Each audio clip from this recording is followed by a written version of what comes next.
Hello viewers, welcome to our channel. నేను మీ చరణ్ పరిమి. ఐపీఎల్లో Amaravati cricket team భలే ఉంది కదా బస్.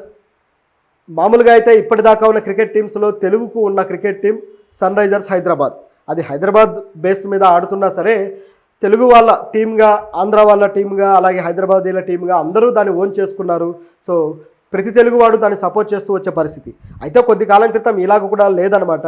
సో కేవలం ఆర్సీబీకో లేకపోతే చెన్నైకో ఇట్లా మన తెలుగు వాళ్ళు సపోర్ట్ చేస్తూ పోయేవాళ్ళు. ఈ సన్ రైజర్స్ హైదరాబాద్ మాత్రం ఎక్కడ వేసిన గొంగలు అక్కట్లాగే ఉండేది. అయితే తర్వాత మార్పు వచ్చి గత సీజన్లో మాత్రం అద్భుతమైన పర్ఫార్మెన్స్ ఇచ్చింది సన్ రైజర్స్ హైదరాబాద్. అయితే గత కొద్ది రోజుల నుంచి కూడా మా ఆంధ్రప్రదేశ్కి టీం కావాలి, మాకు టీం లేదు అని ఒక ఇన్సల్టింగ్ ఫ్యాక్టర్ సోషల్ మీడియాలో రన్ అవుతూ వచ్చింది. అంటే సరదాగా, ఎందుకంటే ఆంధ్రప్రదేశ్కి గతంలో అమరావతి అనేది రాజధానిగా ఇక ఛాన్స్ లేకుండా పోయింది, 3 రాజధానులు అంటూ రాజధాని లేపేశారు అనే ఒక వివాదం వచ్చినప్పుడు సోషల్ మీడియా నిండా మాకు రాజధాని లేదు, ఐపీఎల్లో క్రికెట్ టీం లేదు, ఏంటి మా ఆంధ్రుల పరిస్థితి అంటూ సరదాగా అనేక మీమ్స్, అనేక వ్యాఖ్యలు తయారయ్యాయి అనమాట.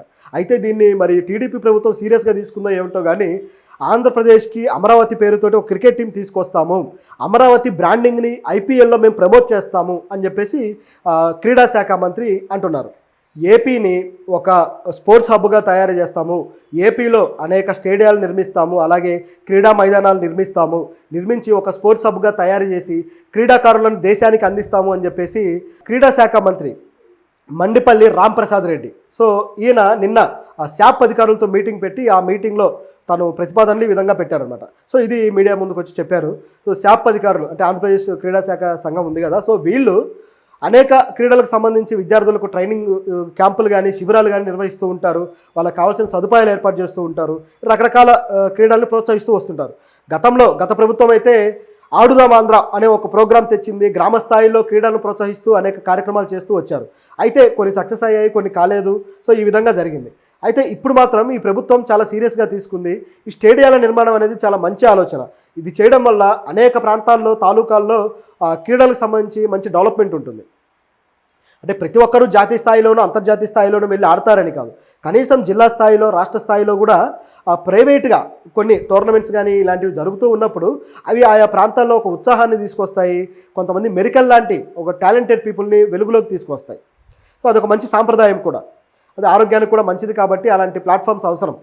కొన్ని ప్రాంతాల్లో అయితే ఎక్కడ ఆడుకోవాలో సరైన గ్రౌండ్ ఉండదు, కొన్ని ఊర్లలో, కొన్ని స్కూళ్ళకే లేవు గ్రౌండ్స్, అంత దుస్థితిలో ఉన్నాం. సో ఇలాంటి సందర్భంలో ఈ ఆలోచన మంచిదే. కాకపోతే ఐపీఎల్లో మేము టీం తీసుకువస్తాము అన్న విషయం మాత్రం కాస్త నమ్మశక్యంగా అనిపించట్లేదు. ఎందుకంటే ఐపీఎల్లో తెద్దాము అని చెప్పేసి రాష్ట్ర ప్రభుత్వాలు, రాష్ట్రాలు అనుకుంటే సరిపోదు. ఐపీఎల్ అనేది బీసీసీఐ కంట్రోల్లో నడుస్తూ ఉంటుంది. సో బీసీసీఐ ఎలాంటి నిర్ణయం తీసుకుంటుంది దాన్ని బట్టే డెసిషన్లు ఉంటాయి. ఫర్ సపోజ్ గతంలో ఐపీఎల్ అనేది 8 టీమ్స్తో వచ్చింది. ఆ 8 టీంలో మన హైదరాబాద్ నుంచి డెక్కన్ చార్జర్స్ కూడా ఉంది. సో వాళ్ళు మొదట్లోనే వాళ్ళు కప్పు గెలవడం జరిగింది, అంతా చాలా బాగైంది. అయితే తర్వాత కొన్ని టీంలు వెళ్ళిపోయి తర్వాత మళ్ళీ వేరే టీమ్స్ కూడా రావడం జరిగింది. సో అది కూడా చాలా కాలానికి పూణే వారియర్స్ కావచ్చు, లక్నో జైంట్స్, అది కూడా నిన్న మొన్న 2022లో దాన్ని ఇంకా ఎక్స్పాండ్ చేయాలి అని చెప్పేసి 10 టీంలకు మారిస్తే లక్నో జైంట్స్ అలాగే గుజరాత్ టైటాన్స్ వచ్చాయి. రావడంతో గుజరాత్ టైటాన్స్ టైటిల్ కొట్టింది. అయితే దీని వెనక అంటే గుజరాత్కి ఎందుకు వచ్చింది అనే చాలా వాదనలు ఉన్నాయన్నమాట. అంటే మోడీ గారు అప్పుడు ఇక ప్రధానమంత్రిగా నడుస్తూ ఉన్నారు కాబట్టి సో గుజరాత్ బ్రాండింగ్ని ఆయన ప్రమోట్ చేయడం కోసమే గుజరాత్ టైటాన్స్ని తీసుకువచ్చాడు అని చెప్పే వాదన అయితే ఉంది. అలాగే వాళ్ళు ఫస్ట్ టైం టైటిల్ కొట్టడంలో కూడా మోడీ గారి పాత్ర ఉంది అన్న వాదన కూడా ఉంది. దీంట్లో కూడా ఇంకో మెలిక ఏంటంటే గుజరాత్ టైటాన్స్ గెలిచిన సందర్భం కూడా అహ్మదాబాద్లోని నరేంద్ర మోదీ స్టేడియంలోనే ఆ మ్యాచ్ జరిగి గెలిచారు. అంటే ఇదంతా కూడా ఒక స్క్రిప్టెడ్ లాగా, ఒక ప్లానింగ్ లాగా జరిగినట్టుగా మనకు క్లియర్గా అర్థమైపోయింది. సో ఇది అప్పుడున్న పరిస్థితి. అయితే ఇప్పుడు కూడా మన ఆంధ్రప్రదేశ్ నుంచి రావాలి అంటే మరి మోడీ గారు చొరవ తీసుకోవాలా, లేకపోతే బీబీసీ అంగీకరిస్తుందా లేదని ప్రశ్న. ఎందుకంటే ప్రస్తుతానికి ఆల్రెడీ ఎక్కువైపోయాయి, 10 టీములు ఉన్నాయి, ఏ టీంతో ఆడుతుందని గందరగోళంగా ఉంది ఇప్పుడున్న పరిస్థితి కూడా. ఇక మళ్ళీ కొత్తగా టీములు అంటే మాత్రం అది ఎక్స్పాండ్ చేయాల్సి వస్తుంది, 12 టీములు ఇట్లా చేయాల్సి వస్తుంది. ఎందుకంటే ఓవరాల్గా రౌండ్ ఫిగర్ లాగా ఉండాలి కాబట్టి 12 ఇట్లా. సో ఇప్పుడు కేరళకు కూడా టీం లేదు, మరి కేరళకు చేస్తారా? ఒకవేళ నిజంగా ఎక్స్పాండ్ చేయదలుచుకుంటే ఈశాన్య రాష్ట్రాల నుంచి టీం లేదు, సో అక్కడ నుంచి చేయొచ్చు, లేదా ఉత్తర భారతదేశం నుంచి చేయొచ్చు. సో ఆల్రెడీ ఉన్నాయి కొన్ని ప్రాంతాలు చేయాల్సినవి, కానీ వాటి నుంచి చేయకుండా డైరెక్ట్గా ఆంధ్రప్రదేశ్కి ఎందుకు చేస్తారు ఈ టీంని ఇవ్వడం అనేది ఒక ప్రశ్న.